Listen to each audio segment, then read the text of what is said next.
마가복음 1장 21절입니다. 그들이 가브나움에 들어가니라. 예수께서 곧 안식일에 회당에 들어가 가르치심에 무사람이 그의 교훈에 놀라니 이는 그가 가르치시는 것이 권위 있는 자와 같고 서기관들과 같지 아니함일러라. 마침 그들의 회당에 더러운 귀신 들린 사람이 있어 소리질러 이르되 나사렛 예수여, 우리가 당신과 무슨 상관이 있나이까? 우리를 멸하려 왔나이까? 나는 당신이 누구인 줄 아노니 하나님의 거룩한 자니이다. 예수께서 꾸짖어 이르시되 잠잠하고 그 사람에게서 나오라 하시니 더러운 귀신이 그 사람에게 격려를 일으키고 큰 소리를 지르며 나오는지라. 다 놀라 서러움으로 이르되 이는 어쩌미냐? 권위 있는 새 교훈이로다. 더러운 귀신들에게 명한즉 순종하는도다 하더라. 예수의 소문이 곧 온 갈릴리 사방에 퍼지더라. 회당에서 나와 곧 야고보와 요한과 함께 시몬과 안드레의 집에 들어가시니 시몬의 장모가 10병으로 누워 있는지라. 사람들이 곧 그 여자에 대하여 예수께 여짜온대 나아가사 그 손을 잡아 일으키시니 10병이 떠나고 여자가 그들에게 수중드니라. 저물 해질 때 모든 병자와 귀신 들린 자를 예수께 데려오니 온 동네가 그 문 앞에 모였더라. 예수께서 각종 병든 많은 사람을 고치시며 많은 귀신을 쫓아내시되 귀신이 자기를 알므로 그 말하는 것을 허락하지 아니하시니라. 아멘. 예수님께서 제자들을 부르시고 이제 본격적인 사역을 하시는데요. 가버나움에 들어가서 안식일날 회당에 들어가서 설교를 하십니다. 그런데 사람들이 예수님의 그 설교 말씀을 듣고 깜짝 놀랍니다. 왜냐하면 그 말씀이 목수의 아들 나사렛 예수인데 어떻게 저렇게 교육을 잘 받은 서기관들보다 훨씬 더 권위 있고 능력 있는 말씀을 할까 놀라는 거죠. 서기관들은 단지 성경을 자기 생각과 자기 뜻대로 푸는 것지만 예수님은 진리 자체이고 하늘에 계시다가 오셨기 때문에 당연히 권위가 있을 수밖에 없죠. 그런데 이제 또 뭘 놀라냐면 그렇게 회당에서 설교하실 때 더러운 귀신 들린 사람이 소리를 지릅니다. 하나님의 말씀이 선포될 때 귀신들이 괴로운 거죠. 귀신들의 정체가 드러나는 겁니다. 그래서 설교 중에 막 귀신 들린 사람이 소리를 질러요. 어떻게 소리를 지르냐면 나사렛 예수여, 우리가 당신과 무슨 상관이 있나이까? 우리를 멸하러 왔나이까? 나는 당신이 누구인 줄 아노니 하나님의 거룩한 자니이다. 지금 귀신들의 말을 들어보면 하나도 틀린 말이 없죠. 예수님, 우리가 당신과 무슨 상관이, 우리를 멸하러 왔나이까? 귀신은 예수님이 누구인지를 회당에 모여있는 그 어떤 사람보다 예수님이 어떤 사람인지를 잘 알고 있었다라는 거죠. 예수님은 하나님의 거룩한 자이다.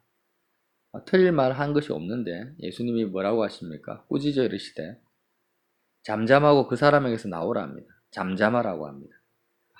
말 한마디 하지 말고 소리 지르지 말고 아무 소리도 하지 마라. 잠잠하라는 거죠. 틀린 말 한 게 아닌데 왜 잠잠하라 할까요? 그러니까 이제 귀신이 소리 지르고 나왔다. 사람들이 또 놀랍니다. 권위 있는 새 교훈이다. 더러운 귀신에게 명한즉 순종한다. 예수님의 소문이 온 갈릴리 사방에 퍼지죠. 예수님께서 자기가 누구인지를 사실은 드러내지를 않으십니다. 우리가 잘 아는 것처럼 제자들에게 나중에 비로소 드러내시는데 너희들은 나를 누구라 하냐? 베드로가 살아계신 하나님의 아들이다. 이렇게 고백을 하죠. 그때 예수님이 뭐라고 하십니까?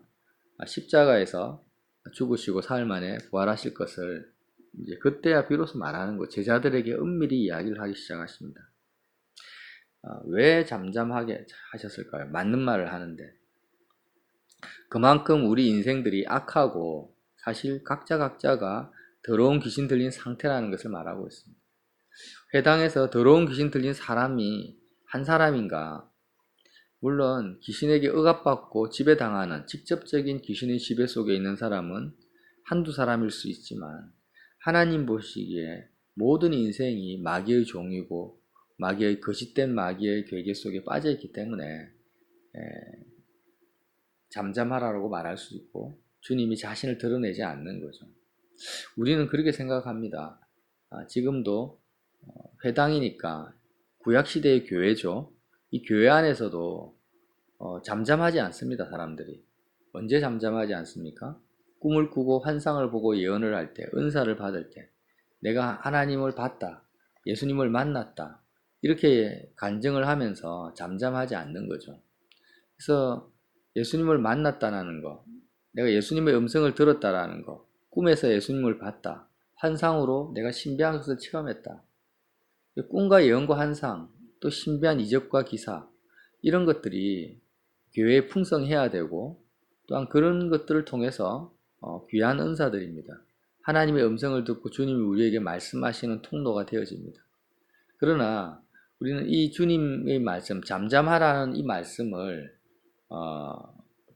무게 중심 있게, 무게 있게 받아들이지 않을 때가 많다라는 거죠. 내가 예수님을 만나면 변화될 거라고 생각하고, 꿈에 예수님을 보고 환상으로 주님을 보면 내가 신령한 자, 나도 거룩한 자라고 착각을 한다라는 거죠. 그래서 이거 예수님을 만나고 예수님의 음성을 들으면 내가 변화되고 거룩한 자라는 이것이 얼마나 잘못된 가르침이며 인간의 그런 더러운 귀신의 속임인지를 우리가 하나님의 말씀을 통해서 분별할 수 있다는 거죠. 예수님을 만나면 과연 변화가 됩니까? 결코 그렇지 않습니다. 예수님 만나도 변화되지 않습니다. 지금 회당에 있는 수많은 사람들이 예수님을 만났을 뿐 아니라 설교를 듣고 있습니다. 만났을 뿐 아니라 설교를 들었을 뿐 아니라 귀신을 쫓아내는 것을 직접 목격합니다. 그리고 어떤 사람은 심지어 예수님한테 직접적으로 병을 고침을 받습니다. 예수님이 누구십니까? 하나님이십니다. 제자들이 예수님을 향해서 하나님 아버지를 보여달라고 하니까 너희가 나를 보고도 아버지를 찾느냐? 나를 본 자는 하나님 아버지를 본 것이다 라고 말씀하시는 바로 삼위일체 하나님이시라는 거죠. 그래서 우리 인생들이 무엇을 잘못 오해하고 곡해하며 교회에서 또 간증 속에서 무엇을 자꾸 잘못 가르치냐면 예수님을 만나면 변화될 것이라고 하는 교훈들입니다. 꿈과 환상과 예언을 통해서 주님을 만나면 변화가 됩니까? 절대 그렇지 않습니다. 지금 예수님을 만났고 고침받고 설교를 들은 수많은 사람들이 나중에 다 하나님이신 예수님, 하나님의 아들이신 그리스도를 저주하며 욕하고 십자가에 못 박는 것을 우리가 수없이 성경을 통해서 보면서도 내가 꿈에 예수님을 보면 환상으로 예수님을 만나면 내가 신령한 자다. 신령한 자는커녕 만난다고 해서 변화되지도 않는다라는 거죠. 어떻게 우리는 변화가 될까요? 왜 예수님은 지금 귀신도 예수님을 만났어요? 그죠? 귀신이 예수님을 만났습니다. 그 예수님 알아봤습니다. 거룩한 자라고 소리를 지릅니다. 그러나 아무 상관이 없는 거예요. 뭐라고 합니까? 당신과 우리가 무슨 상관이 있나이까? 예수님과 아무 상관이 없습니다. 우리가 예수님을 봐도 실제로 만나도 아무 상관이 없을 수 있다는 거죠. 언제 변화가 됩니까? 예수님을 따라갈 때. 제자들처럼 모든 것을 버려두고 주님을 따라가는 삶 속에 들어갈 때 이제 변화가 시작되는 거지 그것도 변화된 것도 아니에요. 모든 것을 버려두고 예수님을 따라갔다고 해서 변화된 것이 아니라 이제 변화의 시작의 길로 들어선 거죠. 제자들이. 언제 변화가 됩니까? 그리스도의 십자가의 죽음과 부활에 내가 참여할 때 변화가 되는 거죠. 귀신들은 결코 그리스도의 죽음에 참여하지 않습니다. 마귀는 그리스도의 부활에 참여하지 않습니다. 수많은 군중들이 십자가 앞까지 갔지만 그리스도의 죽음과 부활에 참여하지 않았습니다. 로마 병사들도 예수님의 죽음을 옆에서 목격했지만 그들은 그리스도의 옷을 찢어서 제비 뽑아서 자기 소유로 삼았지. 그리스도의 죽음이 나의 죽음이라고 고백하고 믿고 부활을 기다리지도 않았고 막달라 마리아처럼 기뻐하지도 않았고 그것을 복음이라고 받아들이지도 않은 거죠. 그래서 결국 우리는 꿈과 환상과 예언보다 말씀이 중요하다라고 하는 그 목적이 뭐냐면 이 말씀이라는 것은 말씀은 뭡니까? 하나님의 뜻과 계획과 소원과 하나님의 음성입니다. 말씀은. 기록된 말씀이 더 중요하다고 하는 이유는 말씀에 순종할 때 우리가 변화되기 때문이에요. 꿈을 꾸고 환상을 보고 예언 기도를 받는다 해서 변화되는 것이 아니라 꿈과 환상과 예언을 통해서 하나님의 말씀이 내 속에 들어와야 되고 그 말씀에 순종할 때 변화가 되는 거죠. 단지 꿈꾸고 환상을 본다고 해서 변화가 되는 게 아니에요. 군중들하고 똑같다라는 거예요. 심지어는 이적과 기사를 보고 어떤 사람은 예수님이 직접 그 사람의 그 맹인을 고치십니다. 병을 고치세요. 근데 그 사람이 고침받고 어떻게 합니까? 예수님이 안식일 날 자기를 고쳤다고 고발합니다. 이런 일들이 비일비재했다라는 거예요. 근데 우리는 왜 이렇게 곡해된 믿음 속에 잘 빠지냐라는 거예요. 너무나 쉽게 곡해된 믿음 속에 빠지니까 예수님이 뭐라고 합니까? 잠잠하라는 거죠. 사람들이 예수님을 추종하고 거룩한 자다. 하나님의 거룩한 자다. 그의 말씀은 권위가 있다. 병자를 고친다. 그래, 나도 예수를 따라가자. 이렇게 해서 따라가는데 그 예수님을 따라가고 추종하는 목적이 뭐냐면은 하나님 아버지를 만나기 위한 것이 아니라는 거예요. 예수님은 사람들의 마음을 너무나 잘 알았습니다. 저들이 나를 추종하고 따라오려고 하는 목적은 내가 이 땅에 온 목적과는 다르다라는 거죠. 예수님이 이 땅에 오신 목적은 자기 자신을 자랑하거나 자기 자신을 증거하기 위한 것이 아니에요.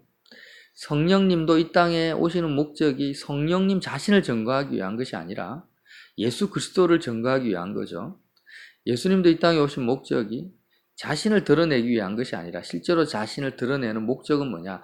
하나님 아버지께로 우리 인생들을, 죄인들을 하나님 아버지의 품 안에 안기게 하기 위하여 하늘에 계신 아버지께로 인도하기 위해서 예수님이 오셨는데, 사람들은 예수님을 따라가는 목적이 뭐냐면 하나님 아버지에게 관심이 있는 것이 아니라 권위 있고 능력 있고 신묘막측한 예수님을 통해서 더 이 땅에서의 삶을 풍성하게 자기가 원하는 그 삶을 살아보려는 그 목적성을 가지고 예수님을 이용한다라는 거예요. 그게 인생의 본질이고 귀신 들린 자의 특징이라는 것입니다. 그래서 내가 예수님을 만났다. 우리가 보면 대통령들하고 사진 찍은 걸 막 걸어놓은 사람들이 많습니다. 이렇게 대단한 사람을 만난 나는 대단한 사람이라는 거예요. 그만큼 내가 유명한 사람이고 영향력 있는 사람이라는 것을, 영향력 있는 사람을 만난 것으로 자랑한다라는 거예요. 똑같이 그렇게 예수님을 이용한다는 것입니다. 그래서 예수님이 도마에게 뭐라고 합니까? 나를 본고로 믿느냐? 나를 보지 않고 믿는 자가 더 복되다. 왜? 더 순수하게 순전하게 예수님을 통해서 하나님 아버지를 만나기를 원하는 사람들이니까. 꿈과 예언과 환상을 우리가 하나님 주시면 좋고, 혹시 주시지 않더라도 우리가 거기에 연연할 필요는 없다라는 거예요. 왜 그러냐? 정말 중요한 것은 내가 기록된 하나님의 말씀을 듣고 이 말씀을 통해서 십자가의 죽음과 부활에 참여하는 데 이르는 것보다 더 중요한 것이 없고, 오직 십자가의 죽음과 부활만이 하나님 아버지를 만날 수 있는 유일한 길이기 때문입니다. 내가 아무리 많이 꿈을 꾸고 예언을 하고 은사를 받고 환상을 본다 할지라도, 영적 체험을 한다 할지라도 그리스도의 십자가의 죽음과 부활을 통하여서 결론적으로 하나님 아버지를 만나지 못하고 하나님 아버지를 사랑하지 못한다면 그것은 아무것도 아니라는 거예요. 왜 그렇습니까? 이 회당에서 가장 먼저 예수님을 알아본 자는 바로 귀신입니다. 마귀라는 것이요. 마귀가 예수님을 가장 정확하게 알아보고 누군지 알았지만 그는 예수님과 아무 상관이 없습니다. 왜 그렇습니까? 하나님 아버지와 아무 상관이 없기 때문에. 그들은 하나님 아버지의 자녀들이 아니고 하나님 아버지를 만나기 원치 않는 자들이에요. 악한 자들이죠. 악한 영들입니다. 그래서 오늘 그 다음 사건이 시몬의 장모, 베드로의 장모가 열병에 누워 있습니다. 열병에 걸려가 누워 있는데 예수님이 베드로의 장모를 고치시니까 31절에 나아가서 그 손을 잡아 일으키시니 열병이 떠나가고 여자가, 베드로의 장모가 그들에게 수종든다, 이 말씀들이 중요해요. 사실은 수종든다라는 것은 그 예수님과 제자들을 섬긴다라는 거죠. 순종한다라는 겁니다. 열병이 떠나가는 것도 중요하지만 베드로의 장모 열병이 고침받는 것도 놀라운 역사지만 그보다 더 중요한 게 뭐냐? 베드로의 장모가 예수님께 수종드는 겁니다. 이제부터 예수님을 따라가고 있는 그 길에 들어섰다라는 거죠. 그래서 이 사실이 더 놀라운 기적이고 사실은 우리가 더 사모해야 될 부분이라는 것입니다. 그래서 많은 병자와 모든 병자와 귀신 들린 자들이 전부 예수님께 다 왔습니다. 온 동네가 그 문 앞에 모여 있습니다. 모든 사람을 예수님이 다 고치십니다. 그런데 많은 귀신들이 자기를 알므로 그 말하는 걸 허락하지 않는다라. 귀신들이 하는 말들은 다 정확한 말이고 사람들보다 더 분별력 있는 말을 하지만 귀신들이 하는 말들을 예수님이 허락하지 않으시는 거예요. 왜냐하면 그 모든 말들이 미혹이고 결국에는 사람들이 예수님이 오신 목적성, 이 땅에 오신 그 십자가를 지시고 죽으시고 부활하시고 승천하시는 그 예수님의 복음 사역을 방해하는 말들이라는 것입니다. 다 정확한 말이고 맞는 말인데 전부 예수님의 사역을 거스리고 방해하고 회방하는 말들이라는 거예요. 그러니까 이게 미혹의 영을 우리가 이렇게 분별해야 된다는 거예요. 지금 하나님의 백성들, 우리가 꿈과 예언과 환상을 통해서 보고 느끼고 듣는 것이 다 정확하고 맞는 말이지만 잠잠해야 되고 말하지 말아야 되고 그것을 하나님이 허락하지 않는 것, 보고 듣고 느낀 것을 허락하지 않는 것들을 너무나 많이 말하고 이야기하고 서로 나누고 있다는 사실을 예수님의 말씀을 통해서 기록된 말씀을 분별해야 된다는 것입니다. 하나님이 나에게 꿈을 주시고 응답을 주시고 환상을 주시는 것은요, 나로 하여금 그것을 사람들에게 떠버리고 이야기하고 자랑하라고 주시는 것이 결코 아닙니다. 굉장히 그것은 말해서는 안 되고 잠잠해야 되는 것입니다. 잠잠할 줄 모르는 것, 잠잠하는 법을 배우지 못하는 사람들은 이미 더러운 귀신의 영역 속에 거의 들어가 있다고 해도 과언이 아닙니다. 먼저 잠잠해야 됩니다. 왜 잠잠해야 됩니까? 내가 주님을 따라가고 있는 자인데 어떤 목적으로 따라가고 있는가를 자기를 분별해야 된다는 거죠. 단지 주님을 이용해서 내가 예수님이 거룩한 자니까 나는 예수님과 함께 거룩한 자다. 내가 신령한 자다. 왜? 꿈을 꿨으니까. 내가 이런 꿈을 꾸고 이런 환상을 보고 이런 응답을 받았으니까 내가 신령한 자다라고 말하기 위해서 그런 목적성을 가지고 그런 의도를 가지고 이야기하는 사람 다 더러운 귀신의 영역 속에 이미 들어가 있다는 거예요. 결코 그렇지 않습니다. 내가 그거로 인해서 거룩해지는 게 아니라는 걸 알아야 된다는 거죠. 언제 거룩해집니까? 내가 정말 세상을 사랑하지 아니하고 정말 세상에 대해서 마음이 죽어버리고 내 마음이 하나님만이 나의 기업이 되시고 나의 소망이 되시는 상태. 그게 뭡니까? 온전히 십자가의 죽음과 부활에 참여한 그 상태, 그리스도와 연합된 그 상태가 거룩한 것이고 내가 거룩한 것이 아니라 오직 예수 그리스도만이 의로우시고 거룩하신 분이죠. 이 사실을 망각해서는 안 된다는 거죠. 그래서 어떤 체험을 한다 할지라도 어떤 응답을 경험한다 할지라도 나는 거룩한 자가 아닙니다. 나는 죄인입니다. 나는 어리석은 자이고 내가 할 수 있는 것은 귀신에게 유용당하는 것밖에 없다라는 것입니다. 그래서 하나님이 나에게 주시는 모든 꿈과 환상과 예언은 무엇을 목적으로 주십니까? 내가 죄인이라는 사실을 인정하라고 주시는 것이고 오직 예수 그리스도만이 나의 의와 거룩이 되심을 분별하라고 주시는 것입니다. 그래서 떠버릴 것이 아니라 그것을 나에게 주신다면은 더 주님 앞에 은밀한 가운데 계시는 그 아버지께 나아가야 돼. 하나님이 나에게 말씀하시는 거잖아. 은밀한 중에 말씀하시는 것이 꿈과 환상과 예언이에요. 이 사실을 알아야 됩니다. 하나님이 은밀한 중에 나에게 말씀하신다라는 것은 굉장히 지극히 개인적이고 사사로운 것이고 내가 함부로 말해서는 안 되는 비밀의 영역에 속한다라는, 신령한 비밀을 말하는 것이 아니라 마치 두 사람이 연애하듯이 애인이 자기 애인에게 귓속말로 한 말이라는 것입니다. 그런 말들을 사람들에게 떠버리고 다닌다라는 것은 뭘 말합니까? 그 사람의 인격과 사랑을 내가 짓밟아 버리는 것과 같다라는 거예요. 부부가 침상에서 귓속말로 나눈 은밀한 대화를 많은 군중들 앞에서 떠버리고 다니는 사람은 없죠. 그런다라는 것은 바로 더 이상 부부 관계가 아니라는 거예요. 그런 것과 같이 하나님이 꿈과 예언과 환상을 각자에게 주시는 것은 은밀한 것이고 굉장히 사사로운 것이고 은밀한 중에 말씀하시는 그 하나님 앞에 내가 서야 되는데 그것을 떠버리고 다니는 귀신들이 그렇게 한다라는 거예요. 귀신들이. 더러운 귀신이 하는 것을 당연한 것처럼 오히려 그렇게 하라고 교회에서 가르친다라는 거예요.